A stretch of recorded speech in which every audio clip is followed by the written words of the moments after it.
হ্যাঁ। তুই এখানে কেমনে আসলি? আরে কেমনে আসলাম মানে কি আমার কি আসা নিষেধ আছে নাকি?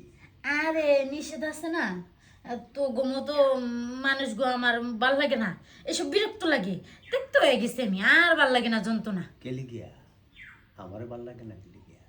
ভাল লাগে না তো মতো বয়সের পোলারা যে না, মনে করে যে যে তুই মনে করে যে তেল মালিশ করি, যে তুই মলম মালিশ করি, যে তুই যে ওই কি জানি ভেসলিন মারি, যে তো কিছুই মারি, কোনো কাম হয় না, জেলা ওই কদুই। শুনো শুনো, বেবাকতে একদম মনে করো না বুঝছো।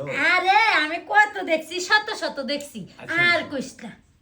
শেফালির এনে গেছিলাম, ভাল লাগলো না বেশি, পরে চিন্তা করলাম তোমার এনে যাই, তোমার আচ্ছা, এনে গিয়ে শরীরটা গরম করে আসি। এই হুন, হ্যাঁ। তোর ভালো লাগার কি আছে? তোর কি ভিতরে কিছু আছে নাকি? হ্যাঁ, আছে কি না গেলেই তো বুঝতে পারবা। আর আমি অনেক গেছি, অনেক দেখছি, না, আর না। দেখতে মন চায় না আমার। আমার কথা শোনো, গেছো এগুলা কিরকম জানি না, তবে আমার সাথে আসো, টের পাইবা।